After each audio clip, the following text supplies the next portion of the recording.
All right, let's get started. We're finishing off Unit 3 with the political. Last time we did the political, where did we end? Remember, Desiree, where we ended? Last time was the political, so it would be 3 classes back. Excuse me, back. Where did we end with the political? Ashton, do you remember? Might it be in your notes? Awesome. Just want to list these together. Joe. Everybody's like, well, I remember from last time that we're coming up on like women are getting more rights. They earned the right to vote in 1919. 1919, but where do we end the political? We ended it with an election. Was it with the Great Depression and Hoover? Yeah, so Herbert Hoover, the last president we've seen, the end of a very long Republican run that started back in 1860, right? And you'll remember that the Democrats were kind of looking around for some identity. We had a Republican period that ran from the Civil War to the beginning of the 20th century, and then this progressive era that pulled the Republicans in some certain directions and pulled them apart. And the Democrats tried to be progressive, but they couldn't quite get there.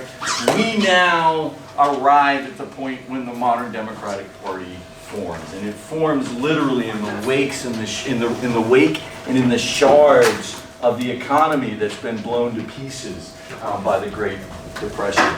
And this is probably the most common sight a couple of times during the presidency of Roosevelt is him signing into legislation, really important pieces of legislation. So let's locate ourselves one more time. Remember, we're in the political. So when we're in the political, we're asking what is the state up to? What is the state doing? So when we say state, we don't mean Ohio or Massachusetts.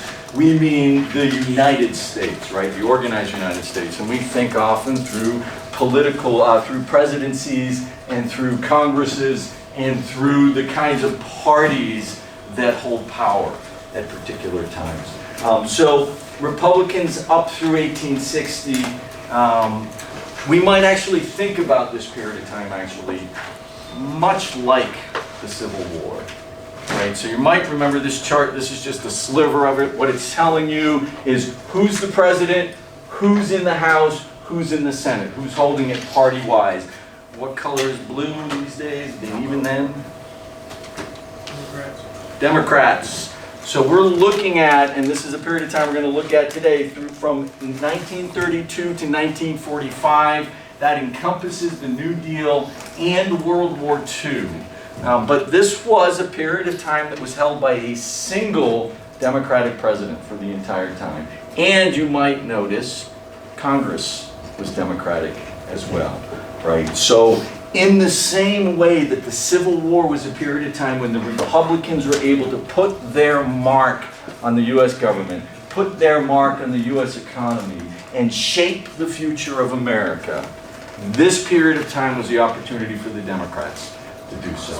And they coalesced around a whole set of issues. The Democrats hold the White House for 4 terms and then a 5th because Truman then gets elected. But it's so startling to the party system that they write a constitutional amendment to prevent presidents from ever doing that again.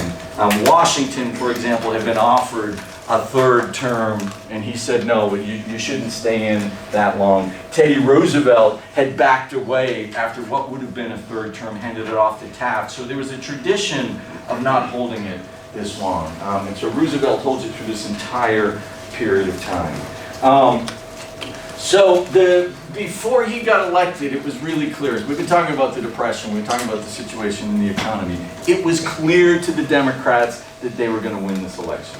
There was no doubt to them. They looked out across what the Republicans had created, what Hoover had stood over, and they saw, for example, iron plants, which are kind of the foundation of production, at 12%. 12% production, 12% employment. They noticed that the fewest railroad miles, since the Civil War were laid out in 1932. Unemployment was just exceeding records. 13 million people out of work in 1932. And there were like 1 to 2 million people who didn't have any place to go, who were just kind of roaming, jumping on trains, moving around the countryside, and they were looking for work. There were people in search of jobs, but they had lost their house, had lost their farm, they had no property, and they just sort of kept moving. And when they didn't keep moving, they gathered into these large collections of homeless people at the edges of cities, these Hoovervilles, they were called. So 32 was a really desperate year.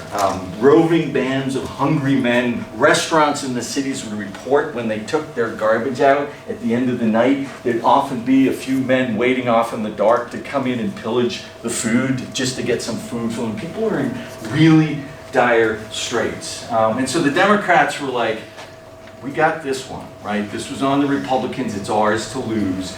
And the liberal wing of the party pushed hard for this guy. He was the governor of New York.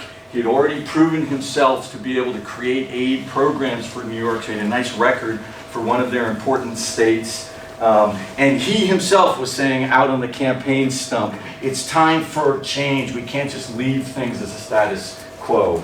He said, quote, the country demands now bold and persistent experimentation.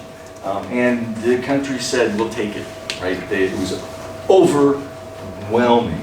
According to Luchtenberg, who's a historian of Franklin Roosevelt, no Republican candidate in the history of the Republican Party had been defeated as badly as the Republican was defeated, as Hoover was defeated by Roosevelt in 1932. So it was a scathing rebuke of the Republican Party.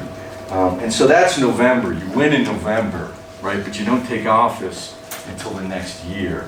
And so the 4 months between his election and inauguration were actually some of the worst during the Depression itself. So in that sort of null period, while Hoover's still sitting in office, national income was cut in half by that point.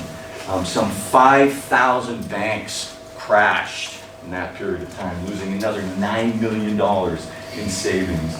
And by that point in the Depression, by the time it's moving up to Roosevelt taking office, some 15 million people are out of work. 15 million people who are at that point not really expecting that anything's going to change, that they're going to find something and people were nervous at this point. Rex Tugwell, who lived in New York City, said, no one can live and work in New York this winter, the winter of 32, 33, without a profound sense of uneasiness, like things could blow at any point. And who's to blame for all of this, right? This is part of the questions that's asked. The summer before, the Senate had done these hearings that had shown that the stockbrokers and the stock trading firms were completely responsible for all of this, that they had created this bubble market, that they had run up stocks in order to create profits in their own market. So Americans kind of knew that the business world, which had floated them through the 1920s, was actually not such a good friend of theirs. And so these former heroes, even the year before, 2 years before, were now villains. And Americans were really quite ready, I think you could say, for a new hero, for something to step in. And in steps Franklin Delano Roosevelt, right? He would be a billionaire today. He's from a wealthy family. He grew up in upstate New York, privileged upbringing, etc. Himself, he had suffered polio, so he was crippled throughout his entire presidency, something that they hid from the public as much as possible. They rarely show him. He'll sometimes get up with canes. You know. So it didn't bother people in that era with how poverty-stricken the entire country was. Did it not bother people that he was so well off and privileged? Because I know there were some who certainly exploited that, but different people have different ideas about class. Right. And this was true of him as well. So the concern wasn't for an elite class, but an elite class that did nothing. Okay. Right? And so he represented, in a sense, like we need to do something. We need to take the reins of government and do something. He said famously in his inauguration speech, "We have nothing to fear but fear itself." Like, this is about us kind of just taking a breath and figuring out what to do. People were crazy about him. Like 500,000 letters poured into the White House in his first week in office from all over the country. He was said he was a man who knew how to lead because he had faith in the future. So I want to first talk a little bit about the kind of big picture influences, because he did what we call the New Deal. So I want to talk about the New Deal. First, big picture, and then let's get down into the specifics. What did he do, and how did it impact things? So first, Roosevelt stepped into these traditions that are sort of threaded out of the 19th century. One of them, which we didn't spend a lot of time on in here, but I gestured to it, it's the populist movement. This was the movement, political movement of farmers at the end of the 19th century, who said the federal government really ought to do better with the money supply. They wanted gold and silver because it made money inflated, which made their prices go up. They wanted the government to control the railroads because they felt that the freights that they were charged were excessive. So they saw themselves as this sort of idyllic producer, and they saw the industrial economy and really the bankers and the monopolists and the trusts as these people who didn't really care about production, and that the government needed to rein in. So the New Deal borrows from this tradition, and really for the first time farmers get some attention in the White House and in public policy. He also borrowed from World War I and this idea of using the federal government to centrally direct the economy, and that was partly how we got production done during World War I. He borrowed from this woman as well. You might remember Jane Addams and the Hull House tradition. He borrowed from her philosophy. His wife also was a participant in the settlement house movement and was an extension of this women's intellectual movement in the 19th and then the 20th century. Jane Addams was a pacifist in the 20th century. She was opposed to both wars, although both times she said, well, it's probably necessary ultimately. In fact, he was so enamored of the Hull House movement that he hired one of their best, Frances Perkins, who came up through the Hull House to serve as the Secretary of Labor, first female Secretary of Labor in the history of the United States, and the longest serving Secretary of Labor in the history of the United States, and that's because she was attached to Roosevelt the whole time. So a female member of his cabinet, so he's sort of forward thinking as well. And he's borrowing from these ideas of a responsibility to society in general and a concern for those who are least able to help themselves. So children, the elderly, people who are disabled. Ross? Was she the first female member of any president's cabinet? Of any cabinet ever. She was groundbreaking. Yeah, this was revolutionary for this to happen. And then he borrowed from John Dewey. We saw John Dewey once before. John Dewey was a thinker who said we have to be sort of practical tinkerers, that we have to treat our institutions and our politics as a kind of evolutionary problem that continues to be a problem, and we need to continue to work it out. So we need to have kind of intelligent eyes on our institutions so that we can intelligently figure out whether they're working or not working and improve them where we need to do so, right? So Roosevelt shared, as Lichtenberg said, John Dewey's conviction that organized social intelligence, that science and big government could positively shape society, okay? So those are big picture ideas. This is what he's kind of forming into his philosophy. But he is ultimately, he's not an ideologue. He doesn't have an axe to grind. He's not pushing some program. His goal is to find solutions within the political landscape that he's working within it. And what he'll produce in this time is two major waves of legislation, what we call the first New Deal and then the second New Deal. The first one comes immediately after he's elected. The second one comes in 1935, arguably to encourage his constituency to come out in large numbers for his election in 36. Really rewrote the role of the federal government. This is one thing we want to recognize about the New Deal. So much so that if your grandfather tells you he's a conservative, he means he's against the New Deal.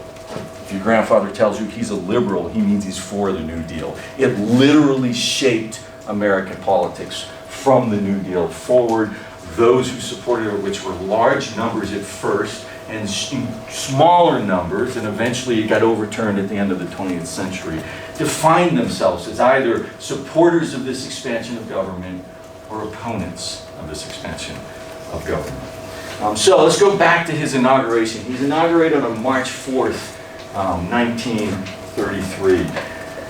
March 4th, 1933, so it's a Saturday. On March 4th, 1933, Delaware's governor closed the banks of Delaware. Now, this was a remarkable thing because it was actually the 48th of 48 states that had closed their banks. Governor after governor after governor since the end of February, in fact.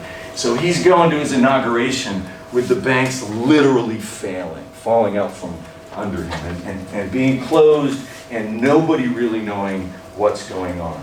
So on March 5th, he signs an executive order calling for a bank holiday. And he calls Congress into emergency session. We just can't let the bleeding continue. He says, we're going to stop it. We call Congress into emergency session. Congress comes into session. So the holiday goes into effect. No bank opens on March 6th. And then the entire week, all of the banks are closed. Meanwhile, Congress comes into session and first approves the executive order. It's kind of a question of whether he had the authority to even do that at all. But Congress comes in and passes the Bank Holiday Act. It ends the gold standard. It ends payments in gold altogether. And it says, we will piece by piece open up the banks that deserve to be open. We're going to, as a federal government, check them. We're going to see, do they actually have assets? If they have assets, they'll be reopened fairly quickly. If they don't, they'll be reorganized and they will be opened when they're stable as well. Now, this was actually a relief for Congress because Congress thought he might nationalize the banks. They didn't know what this guy was going to do.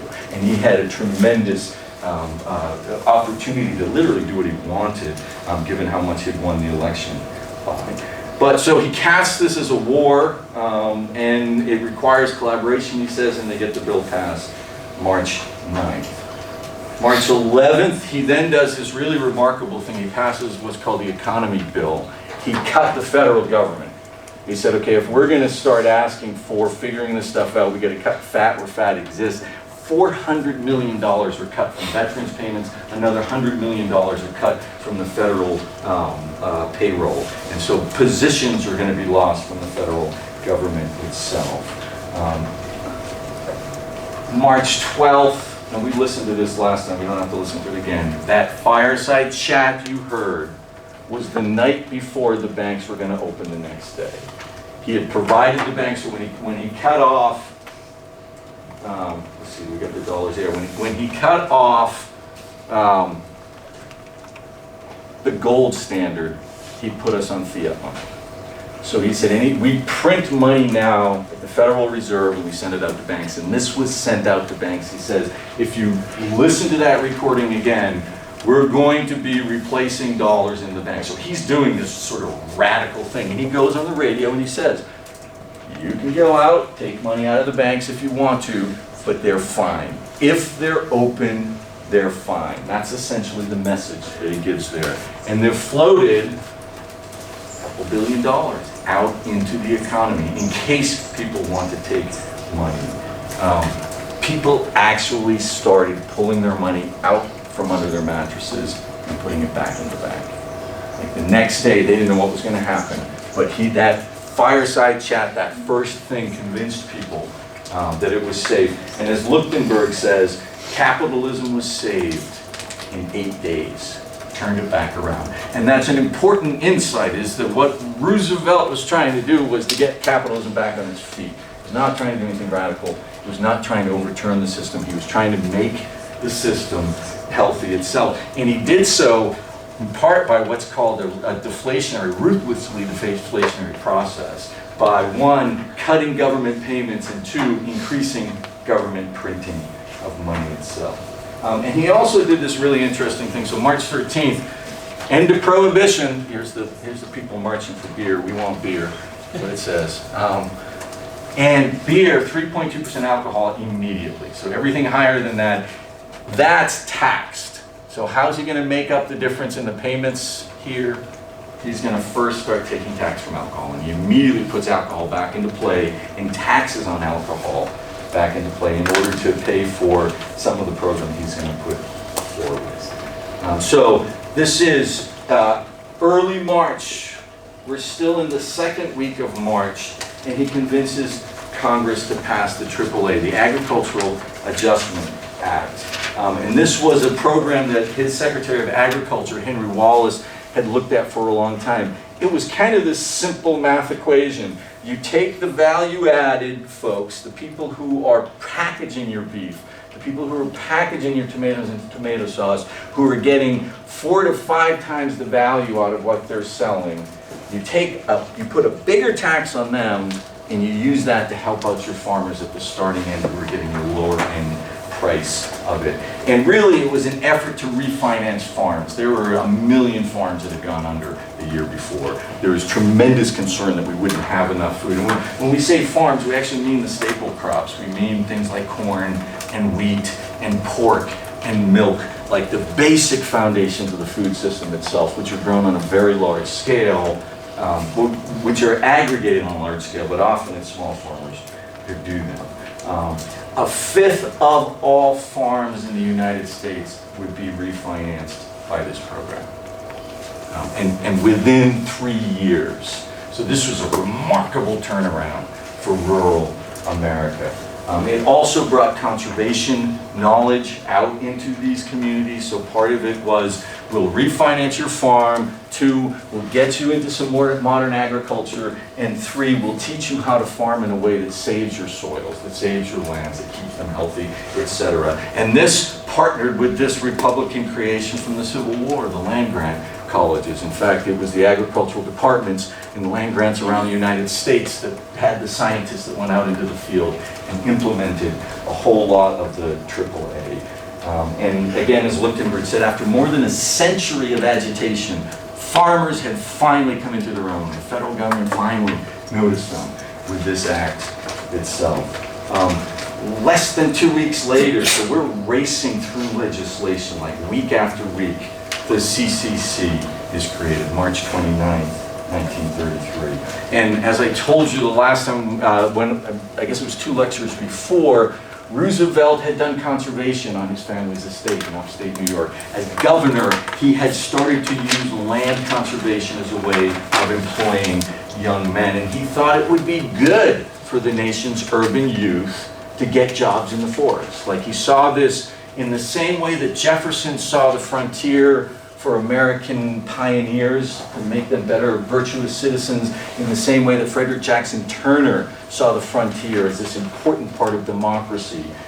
Roosevelt is saying, oh, we can take these young, really first-generation immigrant young men, and we can put them out in the American forests, and we can make them virtuous as well. And this was part of the idea of the CCC. These were indeed large work camps, right? You think about work camps during the 1930s and 1940s, it doesn't always bring to mind good ideas, right? But this was an effort to try to help provide the economic glue that was missing in the cities themselves and help these men at the same time, sort of as a dual program. And it was paid out through the states. So this was federal dollars that then got funneled down, and I showed you this map before. It meant that every state was putting that money where the relief was needed for the most part. It also meant tremendous political support, because those dollars were New Deal dollars, were Democratic dollars, and they led to continued political support. Less than 2 weeks later, he signs another huge piece of legislation. This created the Tennessee Valley Authority. Tennessee Valley was unique because it was the first time the federal government decided it was going to be a regional planner. And so this is a complete opposite of what the federal government has done in terms of its role. It has, if you think about the railroads in the West or minerals in the West, it has traditionally given things away or managed things themselves in order to support a private economy.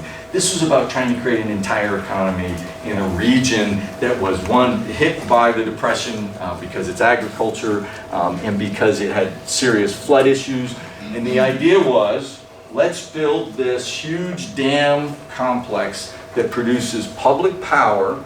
And for the New Dealers, it meant we could figure out how much public power should cost because they're already working on some other projects. How much do we charge for it? How much is enough to get an economy going? So this became a huge experiment for them. Flood control to open up lands that were otherwise not developable. But most important, manufacturing nitrates, manufacturing fertilizers for the farmers, particularly the tobacco farmers, and selling it to them cheap. So it was about trying to create this whole economy in this region. This is one of the TVA dams as well. How do you employ all of this? So he creates these regions. We've got this activity going.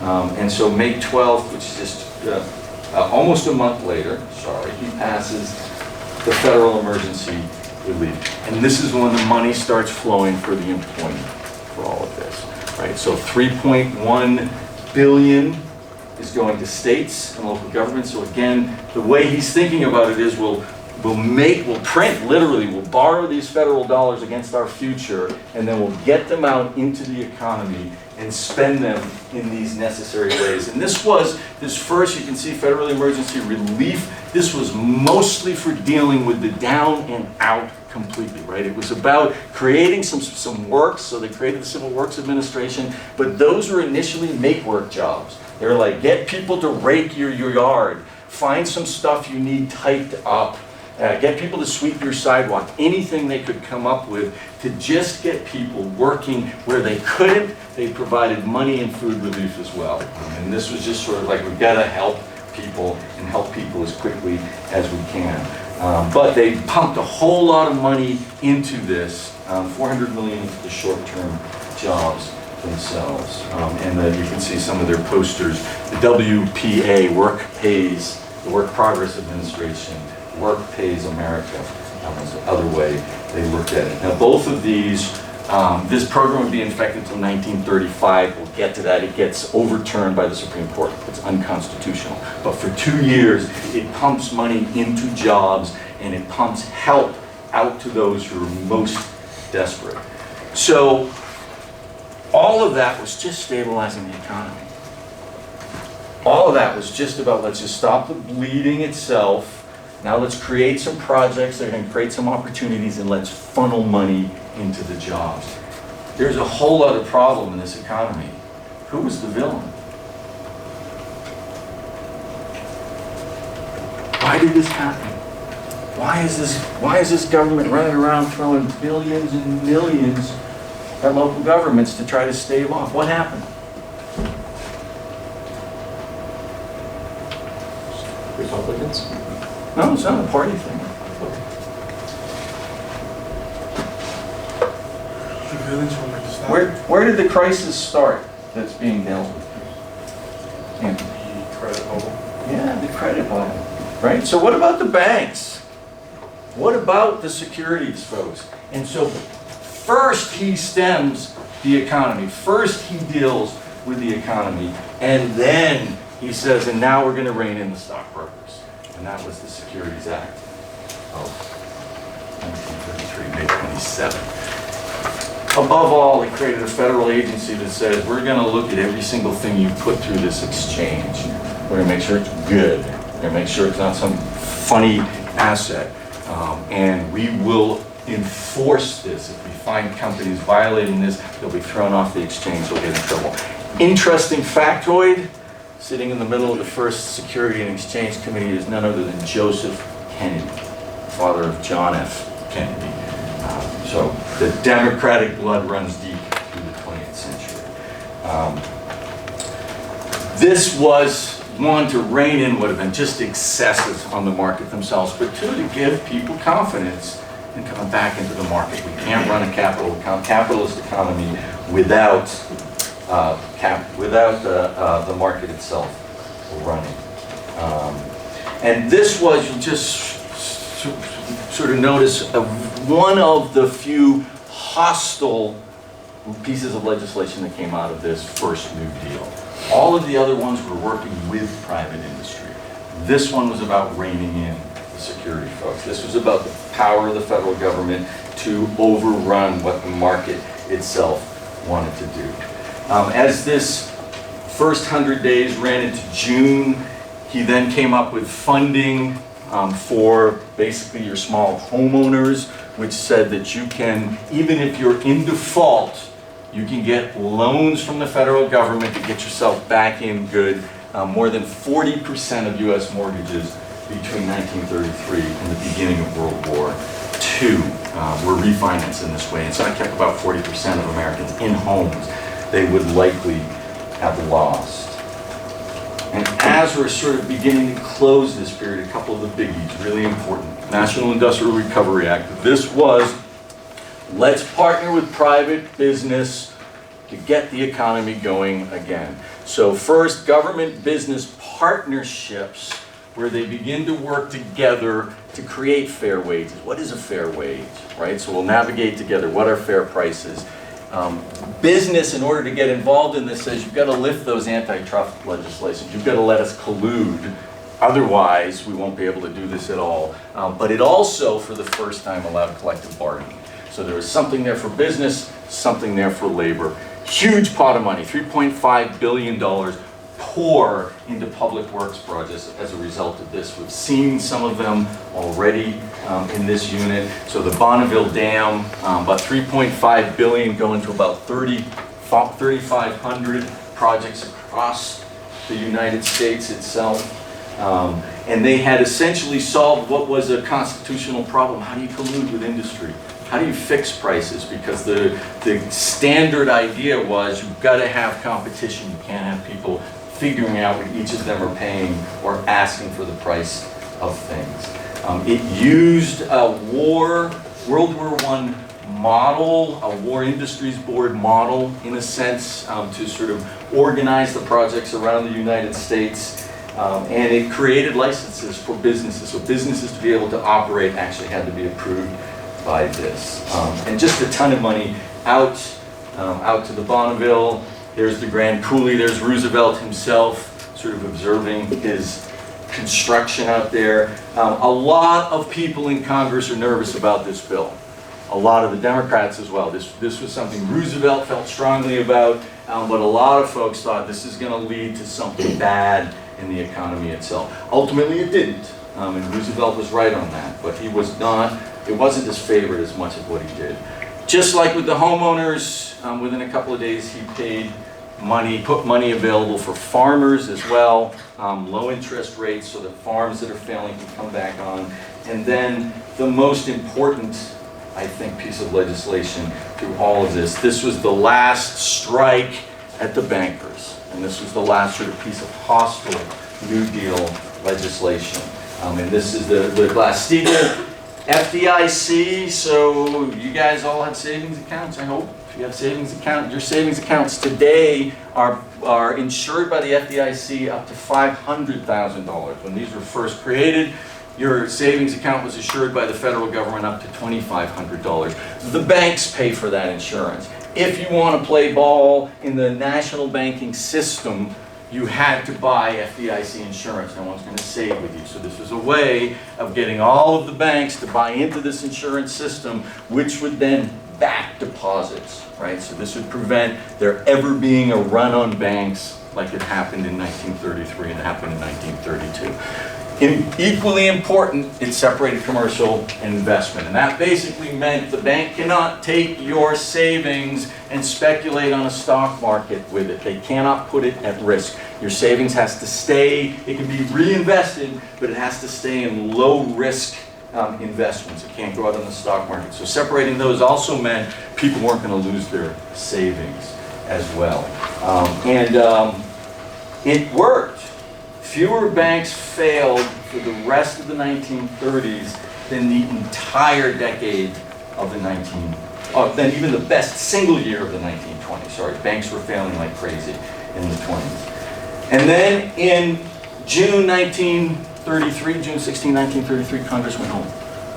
That was the first New Deal, right? This was a flurry of legislation, unprecedented new government-business relationships coming out of this. Huge piles of money going out to farmers. We're holding up our staple crops, we're investing in them as well. Unemployment insurance, this new vision of regional planning, first laws ever to deal with Wall Street, right? Roosevelt had asked Congress 12 times in those 2 months for specific things, and 12 times they came up with an answer. More often than not, these legislations were what are called omnibus laws. That is, every senator got a little piece of what they wanted in them, and that was part of Roosevelt's strategy. He said, we don't have to do it one way or another, we have to do it the way that you all can agree on, that we can get the legislation passed, and that we can make these things happen. And it worked. So there's the unemployment rate there in the lower right, in between the blue hash marks there is the economy. It hit bottom, and it came back up. And as these laws went into effect, the economy literally started churning back into action. It worked. It worked. And it wasn't that expensive. So we saw this a couple of lectures ago. This is your federal percent of the GDP. GDP is the total economic activity of the United States. So 1932, it was less than 8%. That's still Hoover money. This is the first Roosevelt money, 33, 34, less than 10%. Most that was ever spent on the New Deal, right? But it was mostly the right 10% is what it turned out to be. It was about investing in the places where you could help your economy without spending a whole lot of money. Experts and agencies that could help shape industry, right, so it didn't fall apart. Regional planning efforts, both in Tennessee and Washington State, that led not only to jobs, but led to economic development themselves.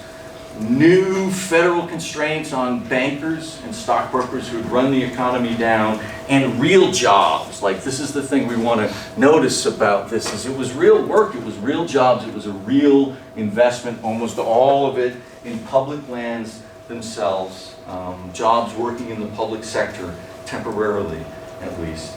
And the economy boomed, and Americans rewarded the Democrats for it. So those arrows are the congressional elections at the midterms in 1934. So 2 years after he's started, all of a sudden there's a supermajority in Congress, right, coming into 1935. These were the best midterm elections in U.S. history. This is the best any party has ever done in terms of power in Congress and power in the White House as well. And so suddenly 1935 is whatever the Democrats want it to be. And so I think I talked about before, the first New Deal was a kind of a recovery, relief New Deal. It was fairly straight and narrow. The second New Deal pushed way far to the left. And in part, because of the political power that they gained in this midterm itself. And so 1935 starts with more relief legislation, another $2.5 billion that's going to go into the Work Progress Administration to build schools, hospitals. Ross? What were their numbers in the Senate and in Congress? They were, I don't know the exact number, but they had a better than 60%. They had a supermajority in both of them, so they're at 65%. I don't know what the exact House numbers were at that point. But so they lost 72 seats in the next midterm, and they didn't lose control of the House. So we're in the hundreds in terms of the House, right? But we're at 96 in the Senate because we've got 48 states at that point. So more money out to this relief, and it employs 8.5 million people, but this is now going out to theaters and writing and all kinds of different activities that are being invested in by this, not just the traditional sort of work that was there in terms of building roads, sewers, etc. So $5 billion in all. Work Progress Administration gets half of it. The other half then goes out to the Public Works Administration, out to these big dam projects, and all of the stuff in the first lecture in this unit that the Army Corps and that the Bureau of Reclamation are in. This is big money into federal energy and federal water and transportation projects. And he's really interested in, Roosevelt says at this point, creating meaningful jobs, meaningful work that create real value. He doesn't like the dole. He doesn't think it's good for Americans to just get free money, and he wants to do everything he can to not have people in those circumstances. But he also believes in the free market. So any of the jobs that are created by these programs are sub-market pay. The wages do not compete with the free market, and that was part of his strategy, was these are for people who can't get the other jobs, but if the free market comes up, people will jump over to those jobs. We don't want to be competitive for it at all. But he also, through this, started to put less money into those who are most destitute. He was uncertain about what to do. Just let's get the people who need to work back into work. One of the big questions about all of this all along was, is it constitutional? Does the federal government have the right to do what it did? And the Republicans and conservatives were going after different pieces of this from the very start. By 1935, they succeed, and that National Industrial Recovery Act is struck down as violating interstate commerce. It exceeds the powers of the federal government. Roosevelt said when this got struck down, he said, this is more important than Dred Scott. Dred Scott was the Supreme Court law that said, if you're black in America, you're never free anywhere, back in 1856. Roosevelt knew what he was talking about. This undermined the cooperation with the industry, right? So can we actually set these wages? It took away the collective bargaining component that said unions could be created, but he refunneled money through that earlier law, so he continued the funding into the Work Progress Administration.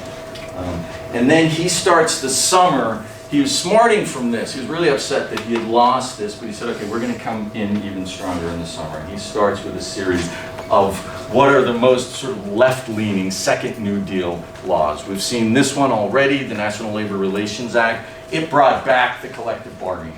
It brought back the collective bargaining in spades. It said unions can organize whenever they want to, and the federal government will protect that right no matter what it takes. It didn't ask anything of the unions. It just said businesses have to accommodate this. This was a huge bone to organize labor, and this really does secure the vote of labor for decades. Called one of the most drastic pieces of legislative innovation of the decade to do something like this. So this was considered by everybody who's looked at it the most radical thing that the New Deal did. He created a law called Motor Carrier Act in August that basically said we can regulate cars and trucks, not just trains. It extends it, so not that important. But then he passes the Social Security Act, and this was to deal with all of those people who were left out of all of the jobs programs. And when NIRA was called unconstitutional, there was no funding except for state funding, and there standing in the back, Frances Perkins, his Secretary of Labor, was the champion of this. She took the lessons learned in the Hull House and put them into federal legislation. So everything that they had learned about dealing with elderly and unemployment, about helping children who were in poverty situations, about dealing with children on welfare, people who are blind, who are handicapped, etc. So this essentially grabbed up the poor, the infirm, those who were left out of the Emergency Relief Act. And this act still stands today. You might know somebody who gets Social Security because they're disabled in some way. You can thank Frances Perkins for this, right? If you're not able to actually work, the society will take care of you, right? Big step by the federal government as well. And then he went after the banks a little bit more. He created the Federal Reserve governors, which essentially once and for all formally centralized federal banking. It said, we're not going to leave this to the states, we're not going to leave this to private companies themselves. Essentially, it placed what's called open market operations inside of federal control. And that means who decides how much cash is going to be printed for the economy itself. It used to be banks could decide, private industries would decide. Now the federal government's going to decide. And who decides what the interest rate is going to be?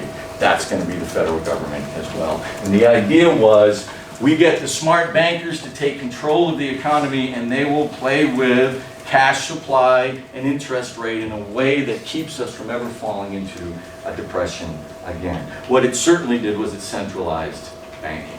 Right? It made the federal government kind of the owner of the economy in this way. Another actually extremely controversial act of the Second New Deal was the Wheeler-Rayburn Act. This was all about something we haven't even talked about, but electrification. So when electrification grew up in the cities, it was private, and people could do whatever they wanted, and they could sell it at whatever they wanted, and companies started making huge dollars off of this, particularly trust companies, and they've become a political force all their own.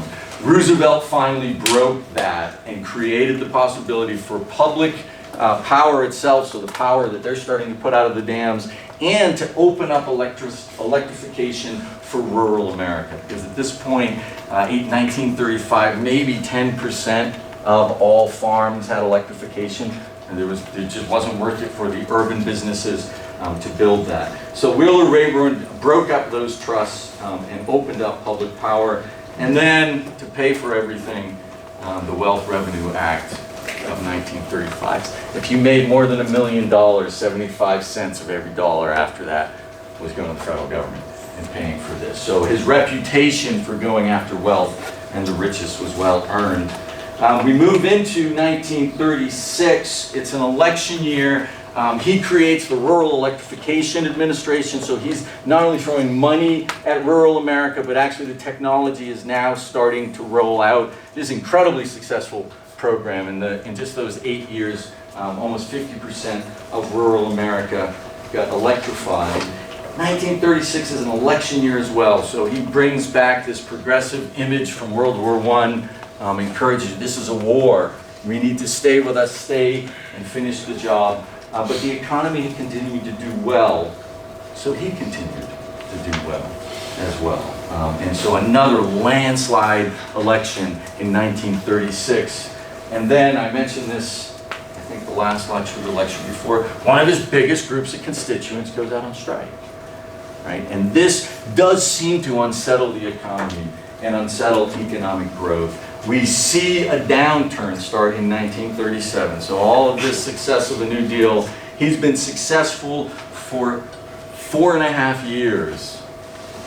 1 year of lack of success, though. 1 year of decline, and those midterms, the 1938 midterms, the Democrats get punished, and so he loses power in Congress. 72 Democrats seats in the House flip to Republican, 7 in the Senate flip to Republican. And from that point forward, there's no more Democratic consensus. Everything that Roosevelt has to do, he has to do with a consensus from the Republicans, with a more conservative eye, with a smaller ambition about what government ought to be doing for those worst off.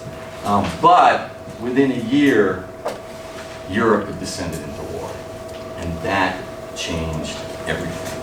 So in the United States, so we're isolationists, we're not going to get involved, but right away in 1939, we start to plan for war.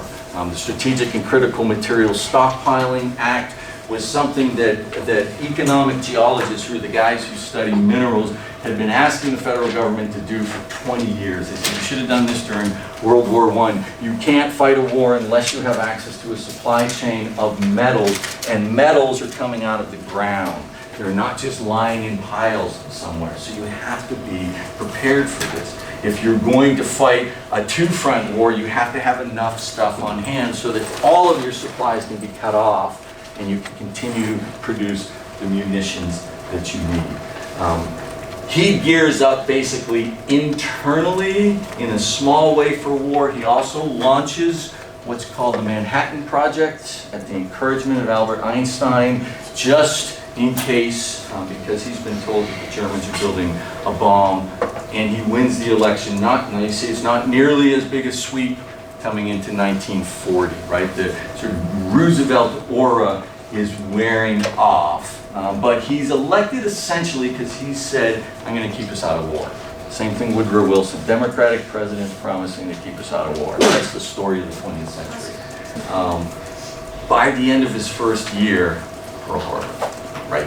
And so everything changes with this.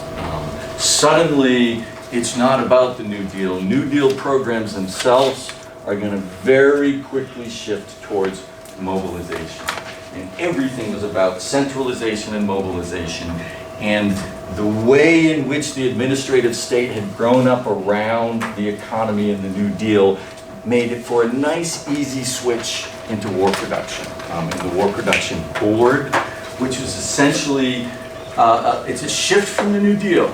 So in the New Deal, it was about sort of partnering with, but providing federal dollars so that people get wages. This was about getting war production, which meant sending capital to producers. It was about working with the private economy to do so. Over the course of the entire war, about 183 billion pour through the War Production Board. They are controlling everything once the war starts. So they learned the lesson from World War I. In World War I, when the war began, the United States said, we want a lot of copper and alloys and iron, and private economy deliver it, and they let the market itself run prices up. So they let the artificial demand of a war economy send prices skyward. When they went into World War II, they said, no, we can't, that's bad for the economy. We had this terrible depression after, it sent prices too high, so they set prices. So having that collusion that they put in place with the Industrial Recovery Administration had created the same relationships that then let the war be executed. So they had committees that calculated exactly how much iron they needed. They calculated exactly how much copper they needed. They calculated exactly how much tungsten they needed. Why did it end in 1945? What's that? Why did it end? Or is that, Why did the war end? is this war still active? Well, he was Secretary of War between 1942 and 1945. So Stimson was appointed to take over the war for the War Department, and he was at the head. He sat on the war side of this War Production Board with the private industries. But that's just his Secretary of War. So this board is still active? The board, the United States War Production? Oh no, sorry. The board itself closed down at the end of the war. It finished up shop in 1948, but it officially ended in 1945. Yeah, with the end of the war itself, that organization went away. But for the entire duration of the war, it was essentially encouraging demand, right? And so you see out in the private economy, we've seen these before, but again, these are private companies that are competing for government sales, and the government is spending tremendous amounts of money out there. This was a really complicated coordination. So there are 10 million soldiers, and they all need the helmet and the gun, right? They all need, you need tanks for every unit. You need to build engines for all the tanks. Enormous supply chains calculated down to the minute. And these guys figured out that there wasn't enough material on US soil, that in fact we had to move into Mexico, we had to move into Bolivia. After the war, we'll go into Vietnam, because a lot of the materials needed, particularly the alloys, we don't have them in the United States. And where we do have them, we have them in such a low quantity that you have to do massive mining, steam engine mining, if you will. And so they sent out, starting in 1940, and then after the war began, out into the American mineral lands, let's find everything we have, and then around South America, around Central America, and then ultimately into Asia and Africa, where can we find the minerals that we need? Where can we get them produced, get them on hand? Because the goal for the government was to have a stockpile. It wasn't just to have enough to fight the war, but it was to have a stockpile so that they could fight a full year even if all of their metals get cut off. So the war not only got the United States involved in this mineral supply chain production, but it created this artificial demand for it. That it was bigger than the war, the need was bigger than the war, but they also succeeded in producing, right? This was a productive revolution. At a certain point, there was more than 50% of the economy, the GNP, was spent on munitions. And if you do the math, we were attacked on December 7th, 1941, 1942, 1943, not to the middle of 1944 did we begin our invasion in Europe. And that was all about this War Production Board doing math in 1941 and going, we're not ready. We need to get this production in order. We need to get our minerals in order. We need to get our mass production of boats, ships, etc. in order. We need to build a massive army because they weren't going to fight this war without overwhelming force. And it was one of the strategies. We'll come at them with more stuff than they've ever seen. And so through 1943, this is 42, building ships, airplanes in 43 and 44, we put together a war machine. 200,000 men came on shore with the first waves on D-Day, but then another 1.5 million came in behind them in the next 3 weeks, right? All of this material bunched up, ready to go to war with Hitler himself, and it's an election year. And so Roosevelt more than likely won that fourth election because that war campaign had begun. And not only had we begun it at D-Day, but we'd also begun the island hopping towards Japan as well. He had spent the beginning part of the war building up the machine itself, and by late 1944, he's re-elected because this is what he's led at this point. But you can see his popularity's falling off more. There are more states going Republican. Early February, this was Roosevelt's, one of his last decisions was to firebomb Dresden. The concentration camps had been liberated. Roosevelt knew what had gone on with the Jews. There's some thought that this was connected to just an outrage from all of that. But within a year of landing in Normandy, forces that came up through Italy and forces that came across France met with Russian forces who had been fighting, this was the worst part of the war itself, in Berlin. And the war was over, except a month before it happened, Roosevelt died. So he doesn't live to the end of the war. And this was his fourth vice president. Every election he had a different vice president. It was part of the strategy of the Democrats to pick a vice president. Truman, who was Truman? Truman was a conservative, safe candidate, right? It picked him because they were losing with conservative Democrats. Truman didn't have a whole lot of experience, certainly not much administrative experience, and suddenly he's in charge of the military, and he's in charge of this war itself. They've succeeded in Germany, they've succeeded in Europe, but they still need to fight this war against the Japanese.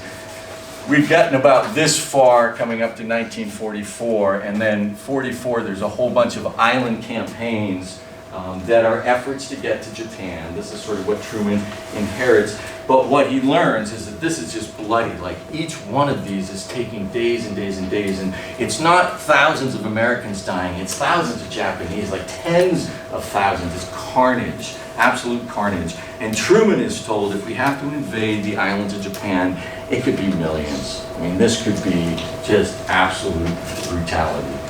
And he was also told about the nuclear weapon. And so was sort of faced with this choice that over the last, 39, 45, over the last 6 years, scientists have figured out how to build this weapon of mass destruction. And really, Truman didn't have a choice, right? He's coming into this with no experience. He knew nothing of the bomb. He's being told. Now, he's the only guy who can decide. Like, that's how hierarchy works. The president's the guy who makes this decision.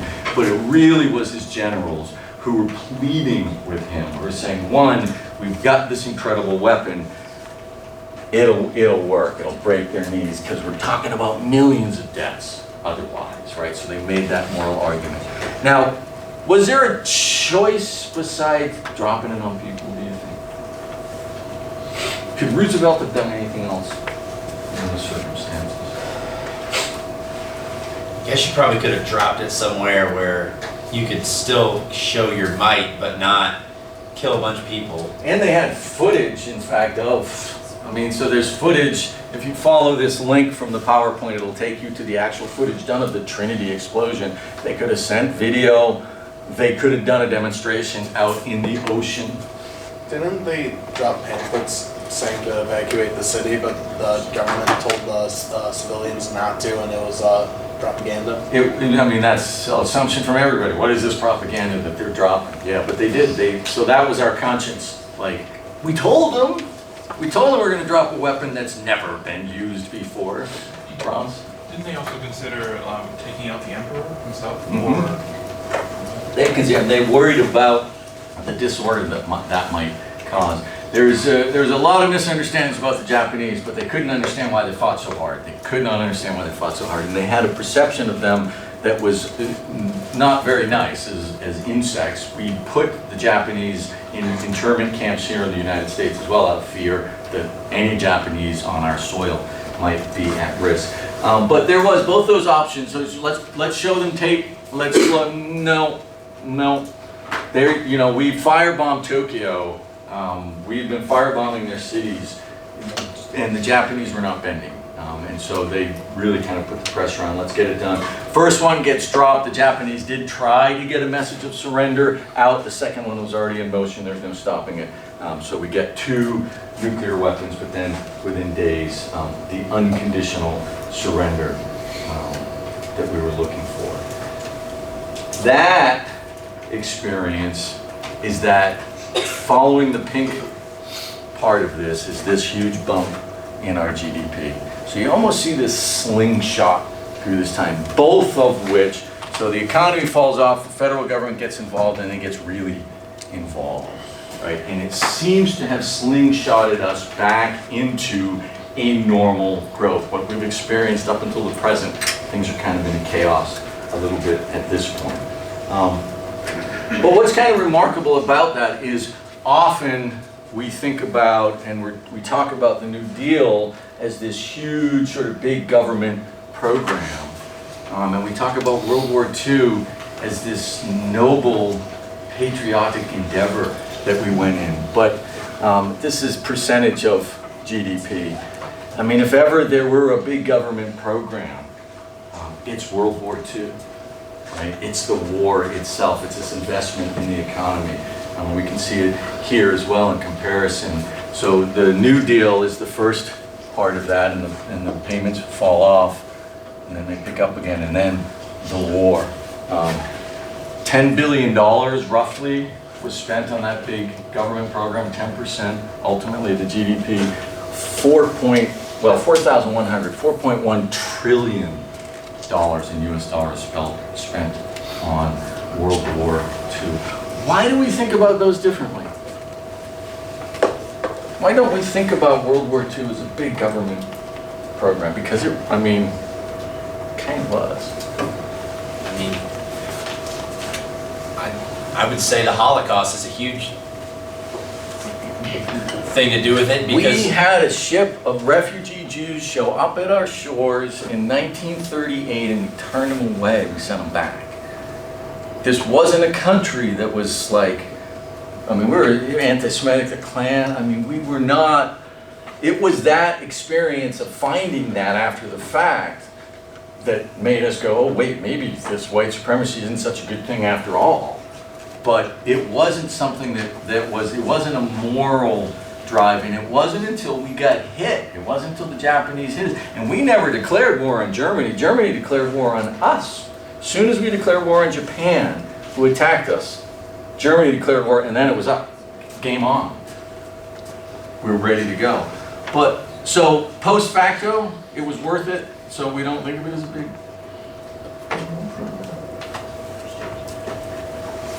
Why don't we think of it? Andrew, what do you think? Is it not? Am I wrong? Am I out of my mind to think that spending $4.1 trillion of public money, like that's tax dollars, the tax rate gets ramped up above $1 million to 94% going into the 1940s to pay for all of this? Is it not? What do you think, Ann?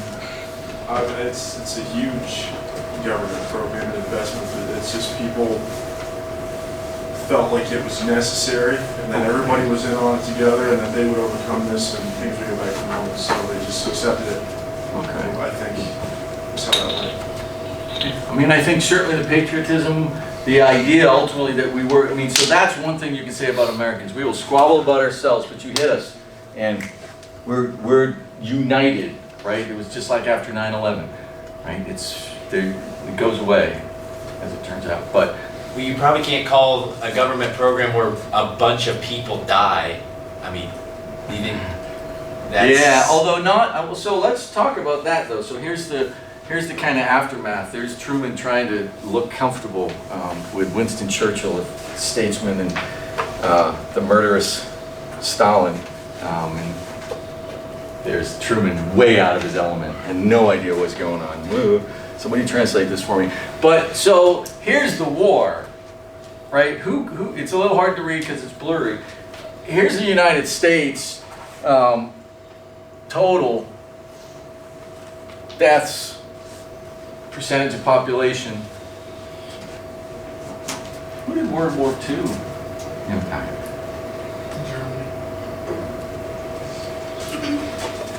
Germany. Soviets. Is that China that lost so much? Yeah. Bizarre. Bizarre. Well, I didn't ever. Why would? But what happened in China?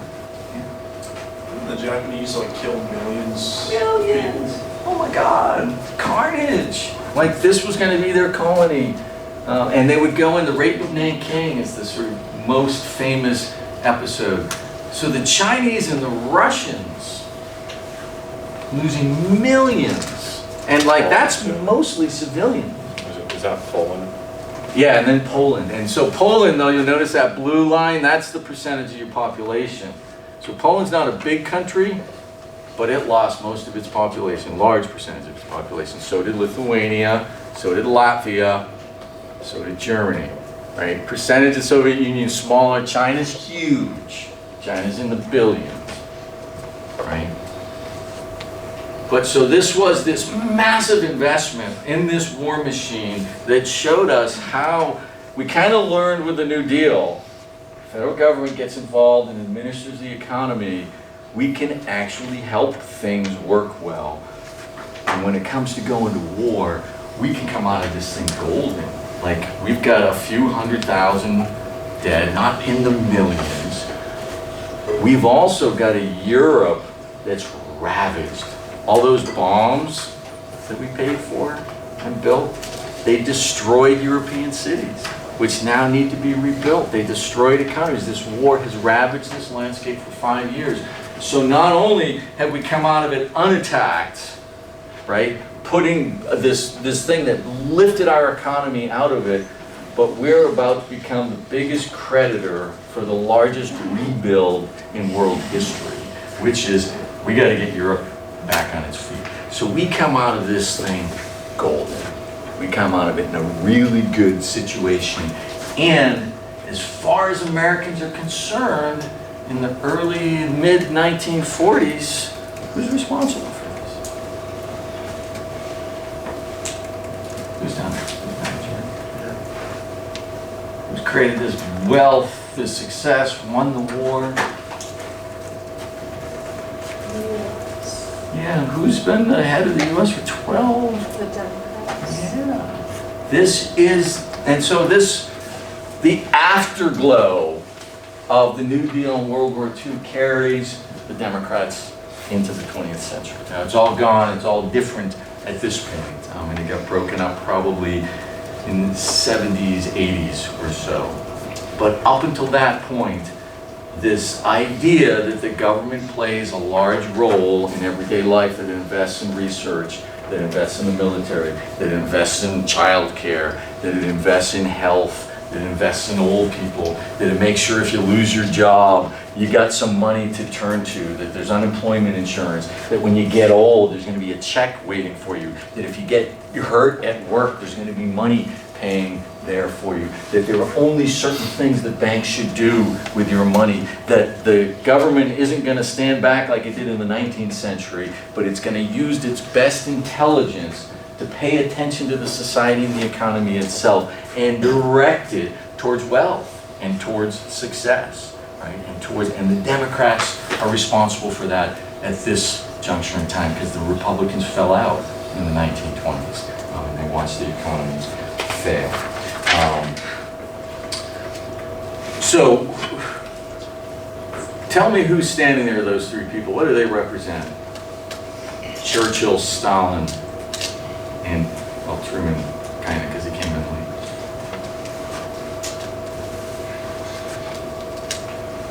Who are these guys? Allied leaders. Allied leaders. Allied in what sense? They were the side that fought against the Axis. Yeah, so these are the three leaders. These are the men who fought together. These are the nations that fought together. We see the numbers. The Soviet Union got slammed the worst. We were allies.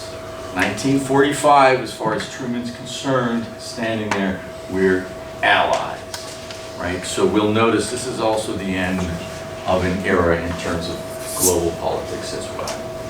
And I will leave it with that. If you didn't get your exam, I still have some exams up here. If you didn't get the answer sheets, I still have some answer sheets up here.